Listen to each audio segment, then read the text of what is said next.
You don't do that. Yeah.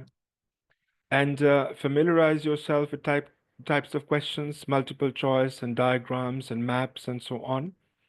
And remember, like I said earlier, you will be exposed to different accents to get used to them. How do you do that? Listen to podcasts, right? Listen to some really, global podcasts like the BBC, um, or CNN, that will help you understand different accents. Okay.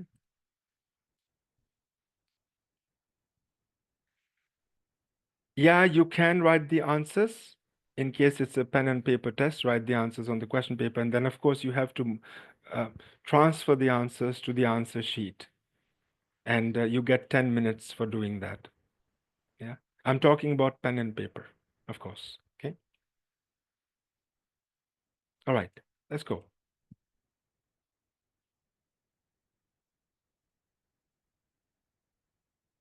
Now, these concepts are related to pronunciation. What are the stressed words? That means which words are emphasized, which words are spoken louder than the other words. Intonation, that is the rise and fall of your voice. You need to pay attention to that. Notice chunks, because when we speak in chunks. What does a chunk mean? So you have a big pizza. You don't have the pizza in one go, right? You slice it into chunks, small pieces. So that's what chunking means in pronunciation. So be aware of that. And this one is the most important piece of information. Be aware of distractors. What does it mean? Sometimes the speakers might try to confuse you.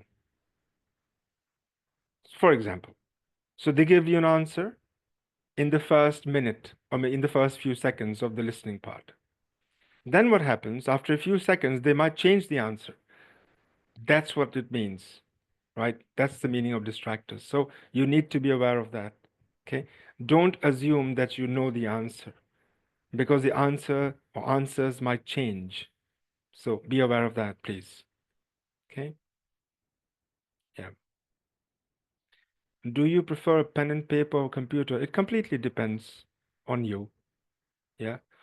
Um, so I think in case I'm really prepared well, I might want to save my time and I might opt for computer based.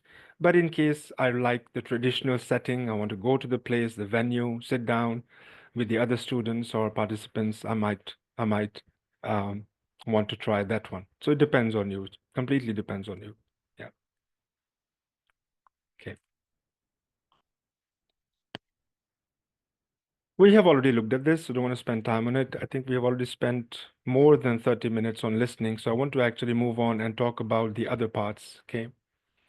By the way, this is an important web address that you must note down, okay? This is again the IELTS idpindia.com website, and you can get a lot of information related to the online IELTS study material. Highly recommended. You can note it down.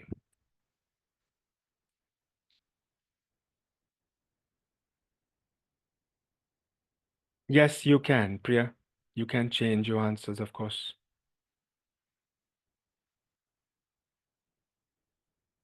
That's what I've heard. CBT happens at the center, right? Okay. All right. Now, the reading part.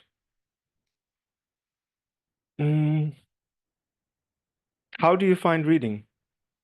How many of you find reading, let's say, it's easy, not very complicated? So you have two ways to answer. It's really complicated or it's easy. Think about it. Send your answers in chat. What do you think about the reading part? Easy or really? It's complicated. Okay.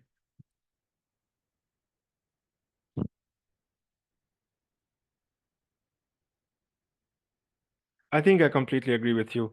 It's not easy. I don't want to scare you, but the truth is that it can be pretty complicated. Some parts are easy, some parts are not. And Play of death. Well, no, no, it's not that serious. It's not a play of death. Um, you need to practice well. So that's what we're going to look at now. Have a look at this next slide. So these are some strategies: skimming, scanning, and reading for detail. So, and you've got 60 minutes. There are three sections, and there are 40 questions in total. Yeah. And well, you can get this information from any online website, a reliable website. These are the band scores. So for example, if you give 40 answers and all correct answers, then you get 9. 39 gets you a band score of 8.5 and so on. So, that's available on the internet. So I'll move on. All right. These are the different types of questions. Okay. Matching headings, true, false, not given, matching information, summary completion. So please don't feel overwhelmed in case you don't know how to answer these questions. And that is why your preparation is so important. When you prepare all of these types of questions. You understand the format of the questions and what's expected from you, how you're supposed to answer the questions, right? We're going to look at some of them, okay? Um,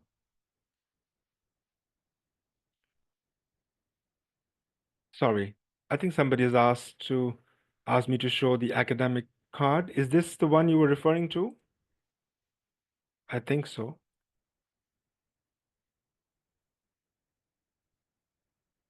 I think it was Sham. Sham, you good? All right. Scorecard of academic test. This is the academic. This is the reading part. Or you were talking about general. Okay, cool. So I'll move on. I'll move on.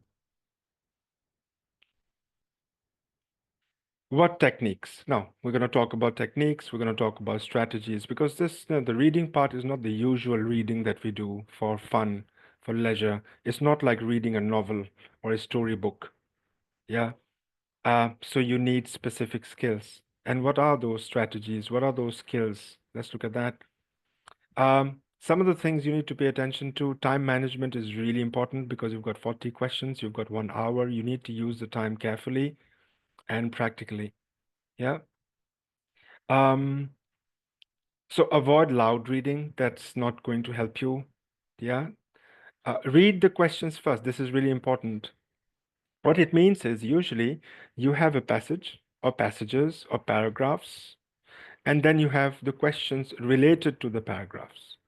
So what this means is don't waste your time reading the paragraphs first. Read the questions first so that you know what you're looking for. That's what it means, right? Some students waste their time, they read the paragraphs, and I don't know why. Then they come back to the questions, and then they get confused. Oh, so what are these questions? What am I supposed to do? Then they go back to the paragraphs and read, and that is a waste of time. Read the questions first, always. Yeah. Skimming. Get the sense, skim. That is, like you read the morning newspaper, skim it quickly, just to understand the gist of what it is. Scanning, in case you're looking for something specific, is as if you have a magnifying glass and you're scanning for detail. That is scanning. So you need both skills. Skinning for the overall sense of the passage, overall topic. What is it about? Scanning if you're looking for something specific. That's what it means. Okay. And it says towards the end, practice, practice, and practice. Of course, you have to do a lot of practice to get it. Okay. All right.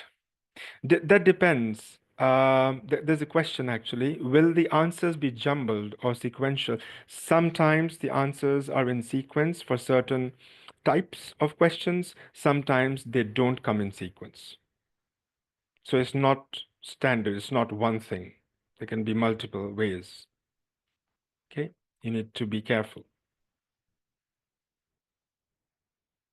That again depends, Neha, depends on the type of questions you have. But remember, always read the questions first, then go to the passage. Don't do it the opposite way. And of course, if you're not able to find a certain piece of information or the answer, then read it really carefully. But make sure that you don't waste your time. In case you're not able to find the answer, move on. You don't have a lot of time. Okay? All right, let's go. Sorry. This is really important. Identifying signposts. See, I think this might answer the question. Don't try to understand the full passage. You cannot do that. You don't have the time. Don't do that. Yeah? You are only going to focus on things that are really important so that you can answer the questions. Reading the entire passage and thinking that now I understand everything, that's not going to happen. That doesn't happen. Yeah? So don't waste your time. Okay? Grammar is really important. You need to understand written grammar. Yeah, that's different from spoken grammar. Um, Make sure that you understand how the passage begins, how it ends. Usually, we're going to talk about this. Usually, you have the main information in the beginning of the passage and in the end. So the first two sentences can have really important information, and the last two sentences will have important information too. So that will give you an understanding of the topic of the passage. So that's really important. Okay, now let's look at this one. This is a text. It says the undersea world of sound. Now I want you to read A, B, and C. I'll give you about, let's say, 30 seconds, half a minute. I want you to tell me what are the key ideas, what are the most important ideas here in each paragraph. Highlight them by simply typing your response in chat.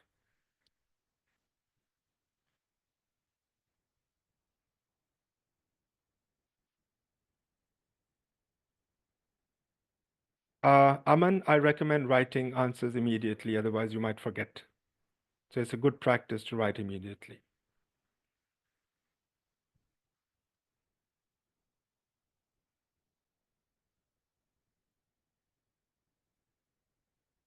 So please focus on this little exercise that we're doing. What's what's the main idea of each paragraph? What's the topic? What's the main idea? Pay attention. Find that out and tell me in chat. Mhm.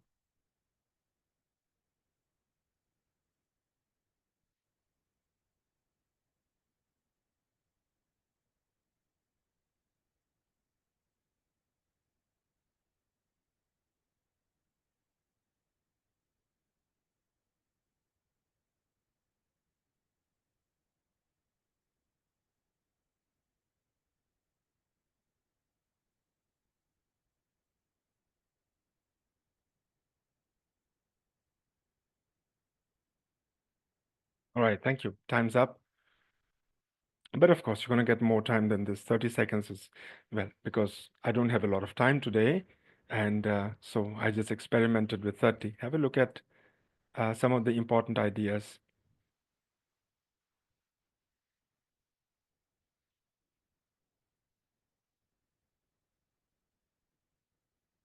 Right here.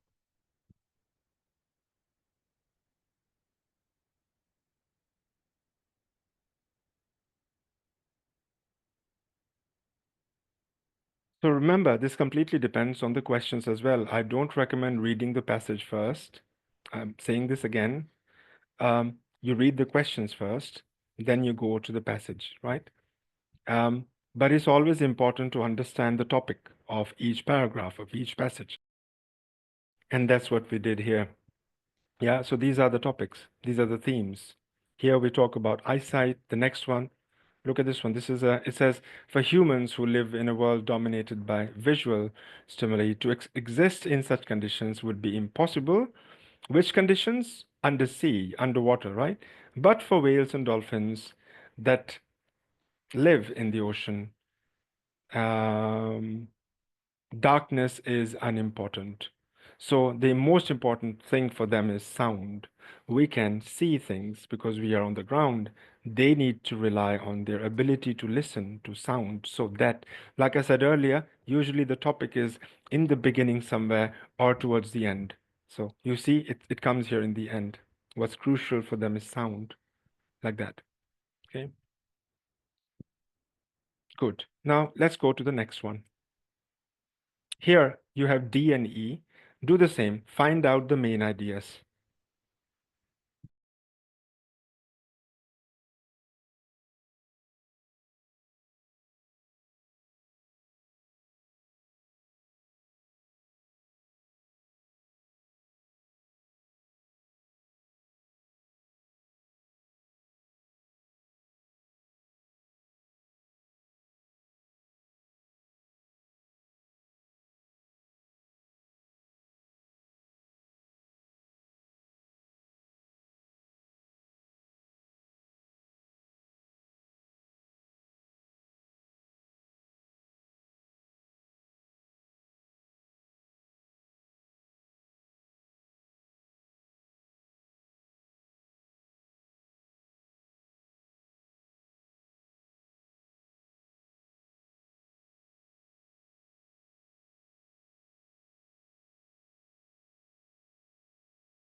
Have a look.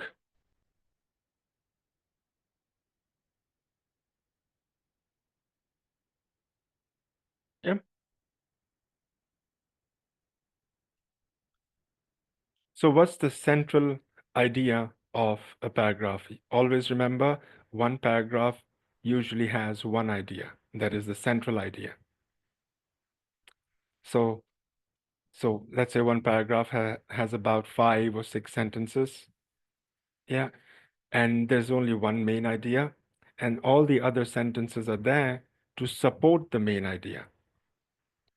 Yeah. So you need to figure out what is the main idea. Yeah. Let's go. You look at these questions on the right in that black box. Which passage contains the following information? A contrast between the speed of sound in and out of the ocean, a reference to how whale and dolphin noises can help them find food, and a description of what is life under the sea. Now, remember, like I told you, read these questions carefully before you even try to answer.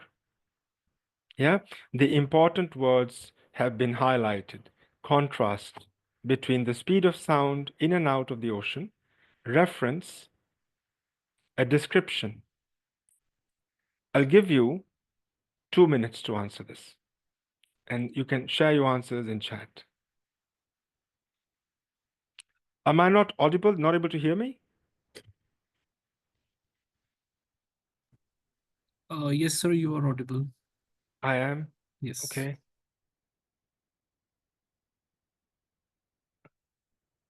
That's weird. I think some of you are not able to hear me, but the others are. My audio is Maybe you working could fine, just bring the microphone closer to your mouth. as close as it can get, actually. That's All right, thank you. So please focus on the questions and answer and send your answers in chat.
All right, we're going to look at the answers now.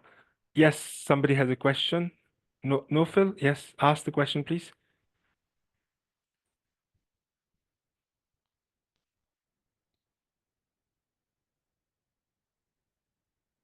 You can ask in chat.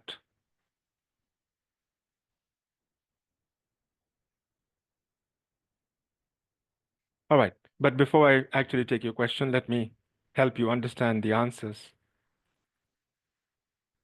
Sorry, here.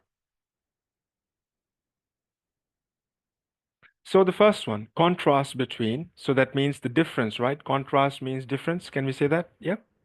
There's a contrast between the speed of sound in and out of the ocean. So the answer is C, right over here. Here you see the contrast, right? The contrast is clearly shown. In the first sentence, you say, especially as it travels 5 times faster through water than through air.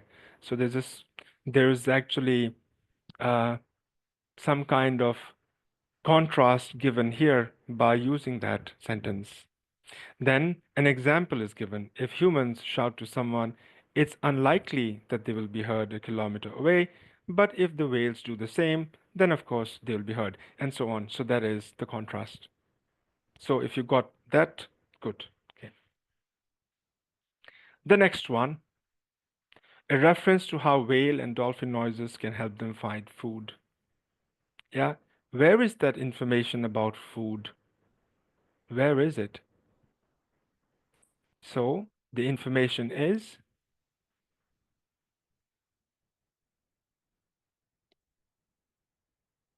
there's only one piece of information that you can see. I wish I could highlight it. You see, including prey, prey. You see that?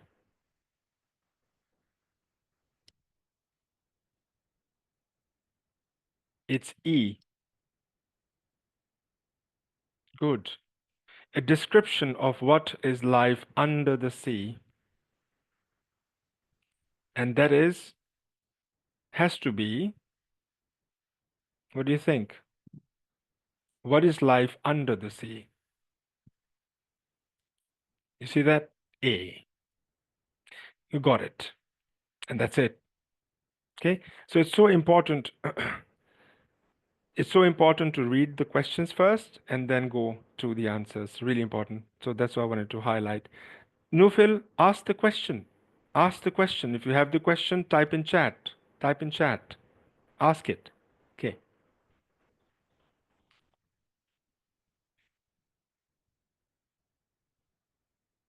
I want to move on actually. There are a few things we need to do. Um, so remember that, do recognize the important words.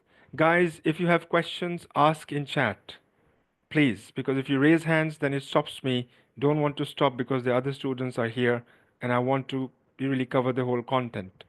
Please ask your questions. I will read the questions and answer. Thank you. So, in case you don't understand all the words in a passage, that's okay. That's fine. You have to understand the meaning of the passage. That is the most important thing. And that's what we looked at, right? Because that passage or those passages or paragraphs had scientific information, right? So you are not expected to understand scientific information. You're not. But you are expected to understand the meaning of the passage as a whole. Okay? So let's go. I'm going to cover the writing section now. And mm,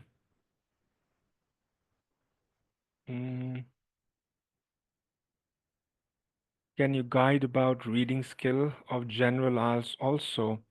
Shipra, they're more or less the same. Maybe the academic part is a bit more difficult than the general, so don't bother too much about it. Yeah, and I want you to just download some questions and then try them. Yeah, especially different types of questions. Another point that I want to make is find out what is the exact difference between IELTS reading academic and reading general. Are the question types different? There are some question types that are different. And I'm saying this again, the general reading part is not very difficult, not as difficult as academic. Yeah. All right, no problem. Let's go. The writing section now. Academic. Task 1, 20 minutes. Word limit 150. What are you going to do? You'll have a graph. You will look at the graph, analyze the graph, write it in a structured way, and that's it. Task 2, you will be given a topic, and then you'll be asked to write an essay, and the word limit is 250. So it could be an opinion essay, a discussion essay, it could be an argument essay. It depends, different types of essays in task 2. So I want to look at some of them. So have a look at this next slide. Like I told you earlier, in task 1, you'll be presented a table, a graph, a chart, a diagram, a pie chart, or whatever, a line graph, and you must describe it, you must explain it, you must compare the data, contrast the data. Sometimes you have to conclude some information. All of that is part of task 1 academic writing. Don't feel scared in case maths is not your strongest subject. Don't worry. You are not expected to write like a statistician, okay? Not like a scientist. You can write it by using some very simple tips. And I'm going to talk about that. Right. Let's move on actually. I've already spoken about writing task 2. It's an essay. Here, let's talk about general now. In general, the writing task 1, you'll be asked to write a letter. So it could be a formal letter, it could be a semi-formal letter, it could also be an informal letter, completely depends. At task 2, you will also be asked to write an essay. It could be an opinion essay, discussion essay, and so on.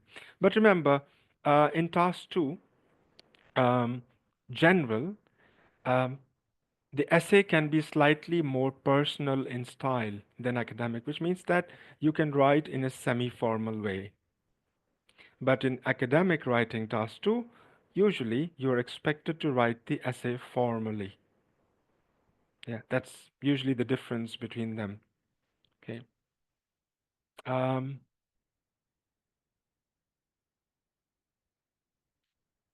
so here, how you'll be scored 25% on grammatical range accuracy, GRA, that's what we call it in short form. LR, that's lexical resource, that means your vocabulary. Okay, how many words you can use efficiently, accurately. 25% on task achievement, were you able to achieve your task? Yeah. Were you able to do what you were expected to do? And the final one is coherence, cohesion. That means how well connected your essay is. So how have you connected your ideas together in paragraphs, in sentences, and so on? That's coherence, cohesion. Okay. All right. Now, examples. So these are the types of graphs you'll get: diagram, map, pie chart, table, bar chart, line graph, all of that. And what are you going to do? You're going to analyze and then write. So we're going to look at that process now. So look at this. What kind of graph is this? Can someone tell me?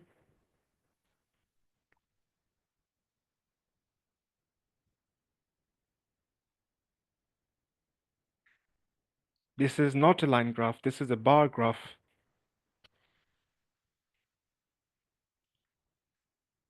This is a bar graph. You see the graphs, the bars, right?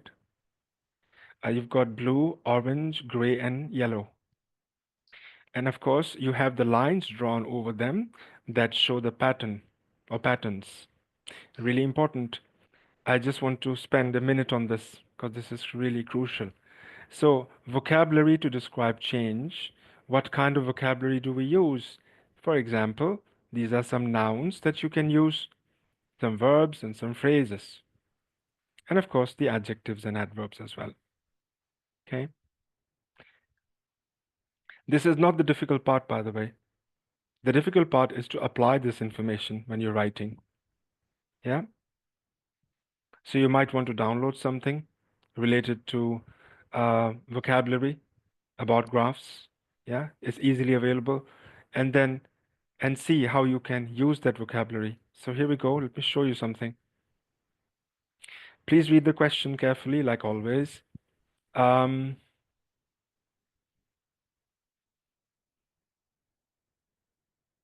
all right.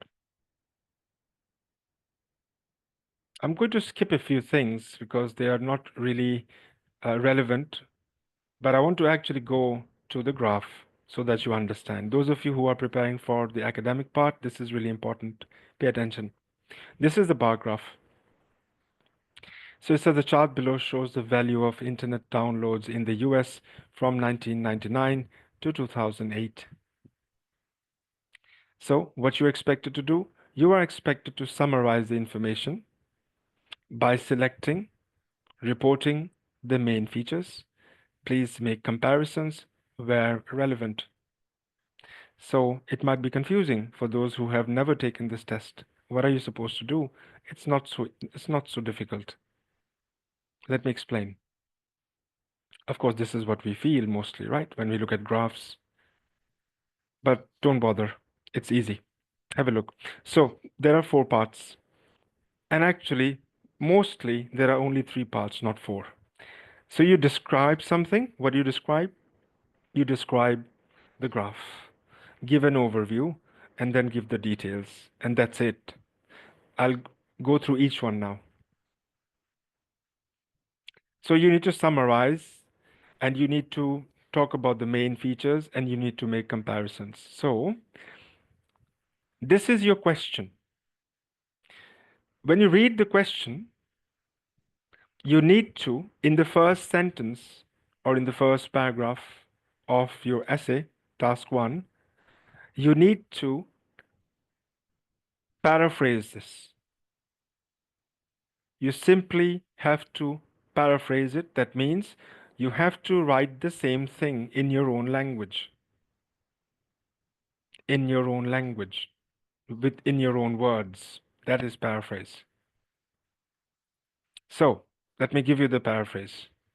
Here, see the chart below, the bar chart, paraphrase, shows, depicts the value, how much of internet downloads. So here, more description is given. Music, movies, games were worth in America, not the US, you see, that can also change over a period of 10 years. So we're not saying from 1999 to 2008, we are saying over a period of 10 years. So that is a very good example of paraphrasing. That should be your first sentence. Uh, then what do you do? So in the overview, you need to talk about the main features. So ask yourself what kind of information stands out? What is the highest point here? What's the lowest point in this graph? What changes the most? What doesn't change at all? So once you're able to answer these questions, you can write your overview, which is the second part of your essay. First is simply the paraphrase of the question. The second is the overview. And if you are able to answer these questions, writing the overview will be easy. So have a look. What do you see? What changes? Okay, let's talk about the highest and the lowest. What is the highest here? What do you see? The blue one, right? Highest. So of course you're going to mention that. The lowest.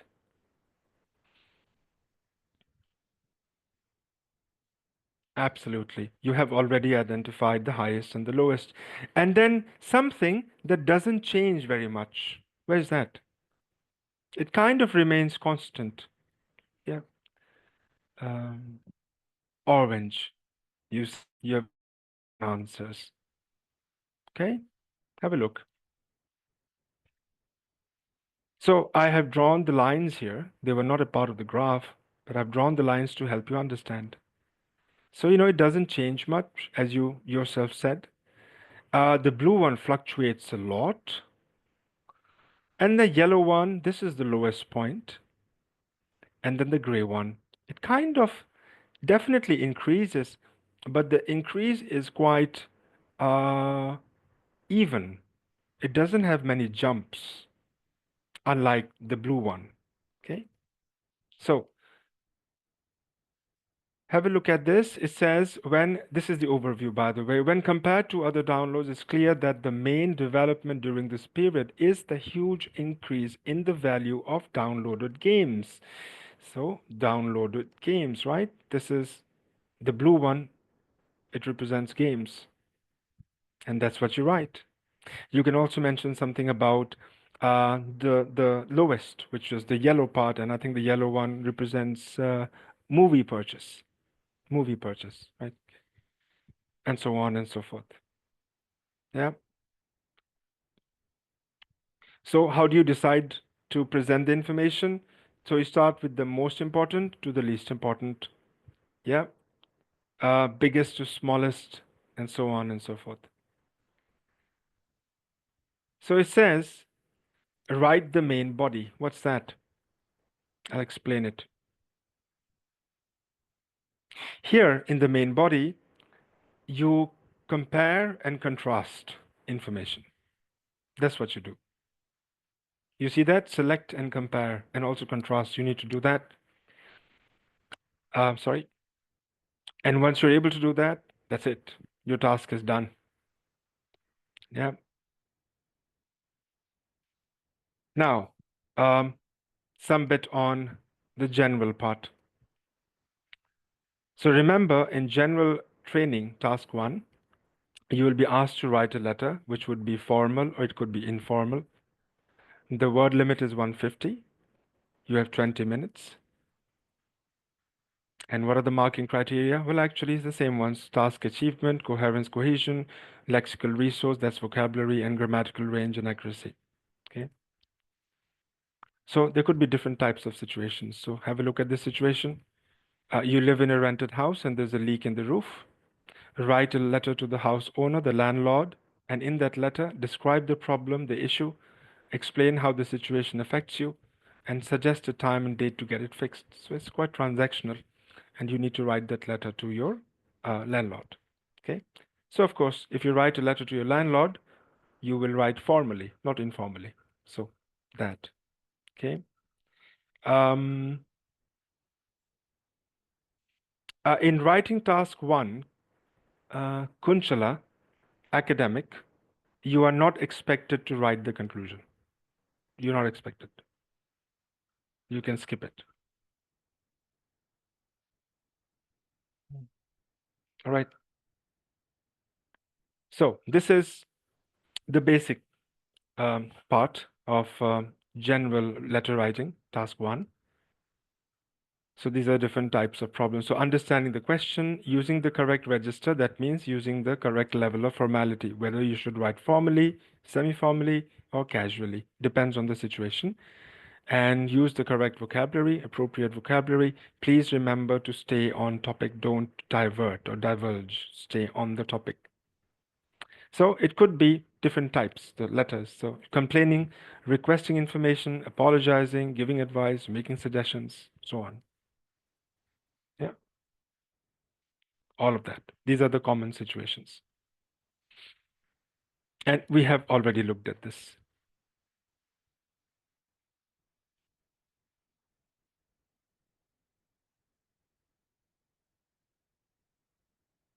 So what's the difference? Here we're actually talking about the register. What does register mean? Like I said earlier, formal or informal, right? So attend is formal, come to is informal. I was wondering if you could, this is formal, and can you, not as formal as this one, I was wondering, and so on. I will not be able to, that's quite formal, and I won't be able to is informal or semi-formal. You need to be aware of this, okay? So how do we know that? Well, look at this one. Here you have an apostrophe, right? W-O-N apostrophe and T. So it simply means that when you write formally, you don't use apostrophes at all. You write the full word, the whole word, will, not won't. So that shows you one is a formal one, will not, the other is informal, like that. These are just some basic examples. Okay.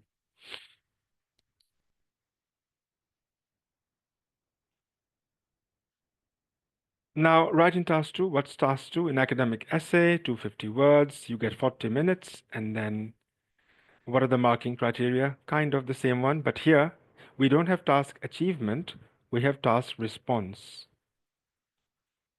CC, that is coherence, cohesion, lexical resource, grammatical range, accuracy. Language, linking devices. Linking devices, a fancy name for conjunctions. But, because, however, since, although, even though, all of those words that you need to use when you write, and the length of your writing. So it says academic general training writing task 2. What's the difference? I think one of you asked me. Pay attention to this. This is academic writing task 2 question.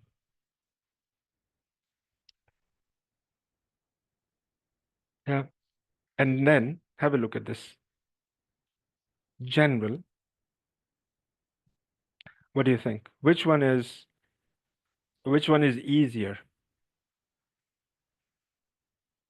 What do you think? Comparatively easier. Of course, general, right? Yeah.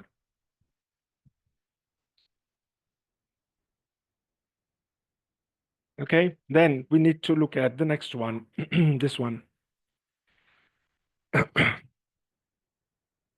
So what are you expected to do in writing task 2? Sometimes you're expected to present the solution. There would be a problem given and you'll be asked to suggest a solution. Sometimes you have to justify an opinion, compare, contrast evidence, opinions. You can talk about the challenges, evaluate it, give evidence, give an argument, and all of that. So that's why there are different types of writing tasks to questions. Okay. Um, and then what are the common problems? Sometimes students don't understand, or the test takers don't understand the question at all. So if you don't understand the question, of course, you will not be able to write a comprehensive answer, right? So you need to know what's expected from you. And sometimes, maybe the test takers, they understand the question, but they don't respond to all the parts. Sometimes they respond to, let's say there are 3 parts to the question, but if you only respond to 2 parts and not the third part, then you don't get the desired band score. So remember to answer all parts. So let me give you an example of that. Let me go back. So it says some people think that space exploration is a waste of money, blah, blah. To what extent do you agree? Right? Now, here, if you simply say that it's space exploration, in your opinion, is a wonderful thing, and you justify your opinion, but you don't present the opposing view or why some people think it's a waste of money, then you might not get the band score you need. You need to sometimes present both views, yeah? And sometimes you only present your view, and that's okay too. But depends on the question type. For example, if had this been um, discuss both views and express your opinion, then you have to discuss both views. People who support space exploration and people who are against space exploration. Present both views and then present your view. That would make it complete. Otherwise, it will be an incomplete answer. That's what I'm trying to say. Similarly, in this one, if you only mention the advantages and you don't mention the disadvantages, again, it's not complete. So please respond to all parts. That's the that's what I wanted to say. In academic writing, make sure that you write formally, okay? And use a wide range of vocabulary whenever possible. You need to really read well. Um, hmm. So the academic register is actually the formal register. That's what it means. Um, First thing, of course, you do when you have the question, the essay topic, you generate ideas, brainstorm ideas related to the topic, and then, of course, you put all those ideas together into paragraphs and you start writing using a formal tone. That's what it means.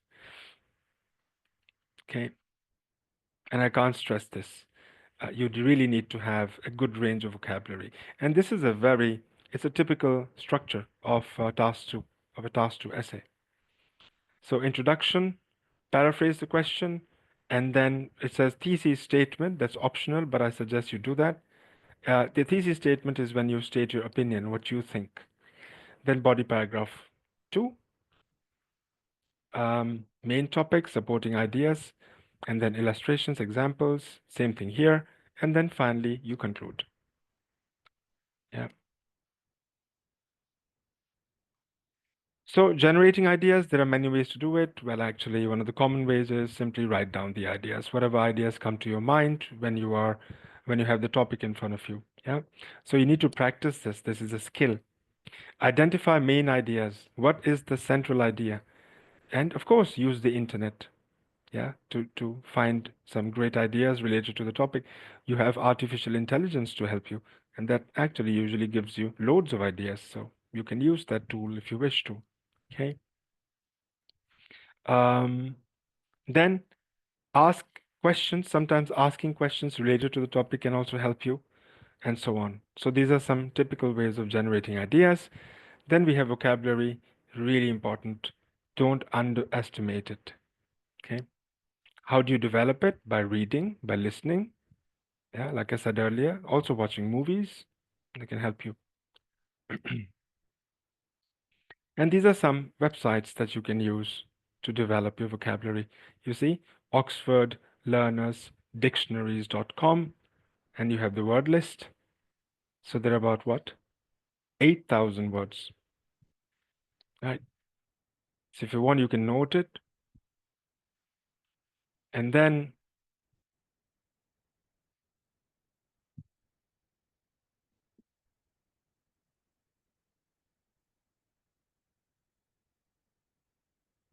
I'm moving on.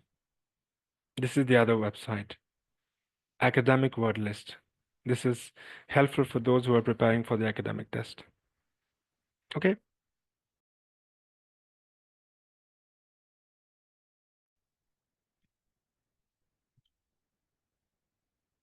All right. Finally, the speaking section. Um, so you've got how many parts? Part 1, 2, 3, right? So the duration is 11 to 14.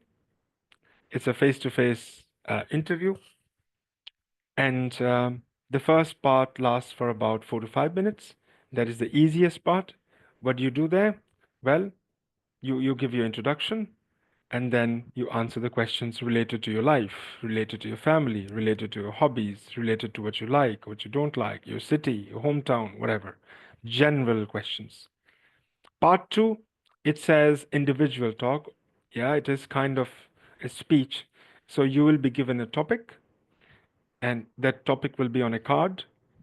You will be given 1 minute to plan it, and then once your time is up, you are expected to speak. You are expected to speak for 2 minutes on that topic. And then you move on to the final part. Here, you'll be asked questions related to the topic that you were given in the second part, and but you'll be asked some complicated questions or abstract questions related to the topic. That's what it is. Okay. So let's dive in. Let's have a look. Um,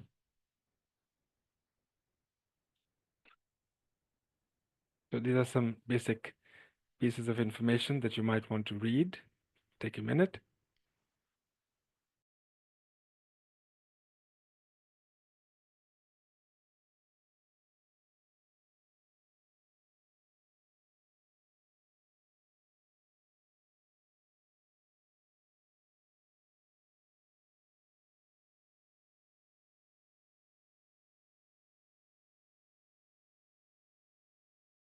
All right.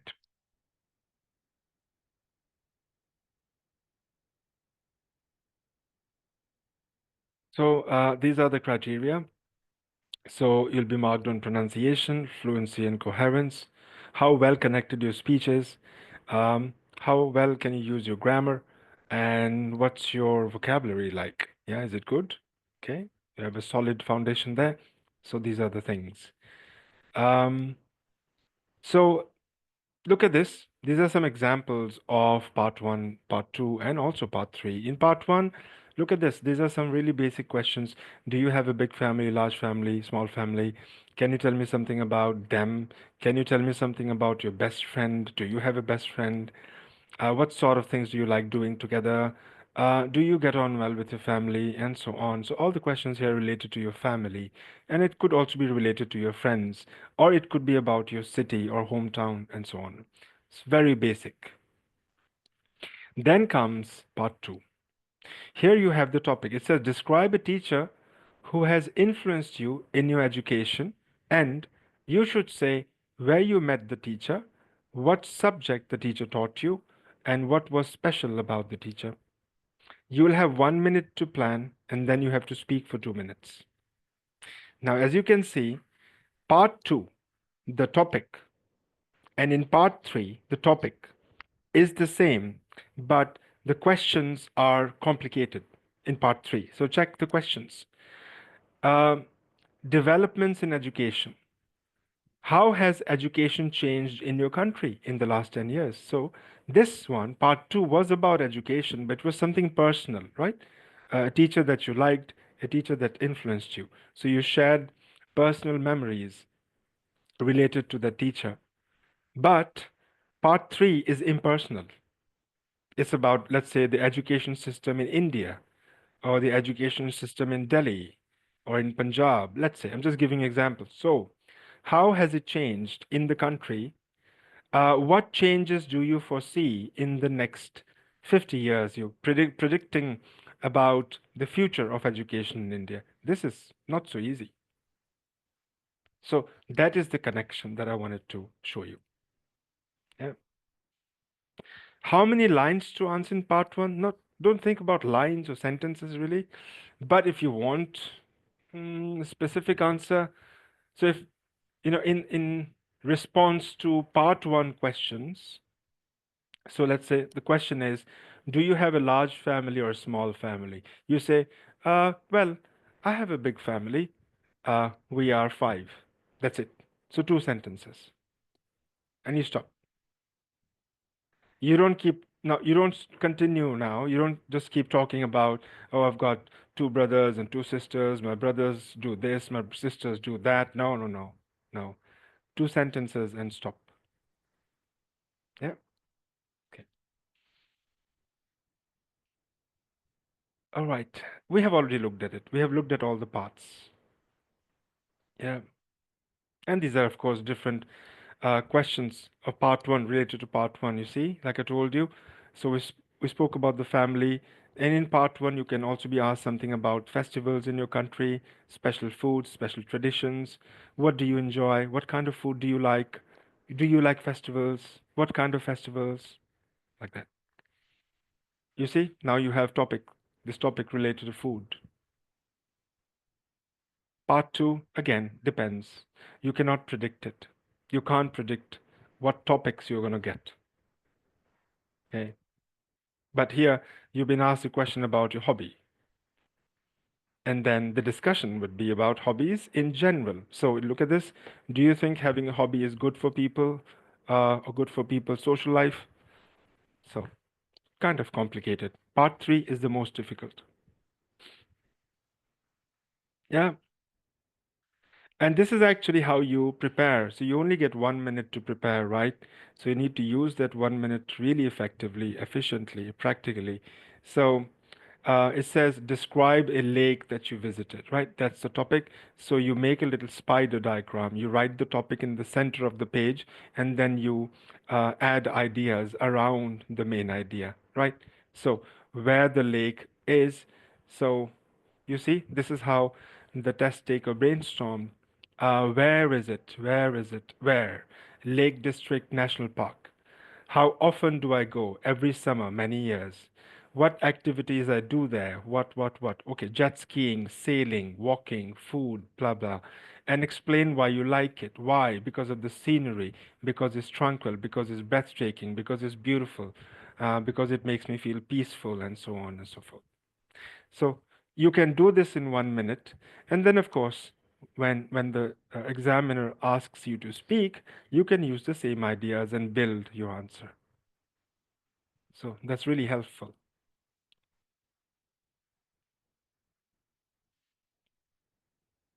All right. Yeah. So these are commandments. Well, these are some really useful tips.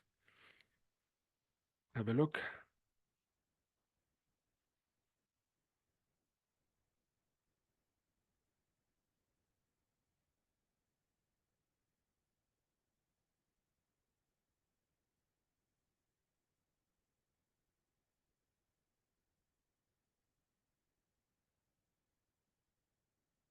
All right. So these are the 10 suggestions, highly recommended, of course. And then we have already looked at this. I'm going to just skip it and move on to the next part. Um, yeah, this is really important. Please do not memorize answers. If you do that, the examiner will know. It's very easy to figure that out. Don't memorize answers, okay? And speak, even if you are, you think that you are not very fluent, at least be loud so that the examiner can listen to what you're saying. Don't go off topic.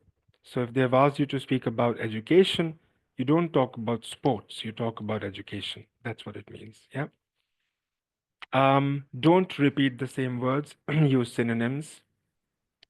Um, use vocabulary relevant to the topic. It says losing interest in the conversation. Please don't do that. Yeah. So if you don't know a lot about the topic, at least you can say something about it. Okay. Don't draw a blank. Don't go quiet. That's really important to remember. Okay. Fluent and coherent. All right. Get familiar. I think most of you are familiar with the topic, with the format as well. We have looked at each section carefully, and that is the end of my session. Okay.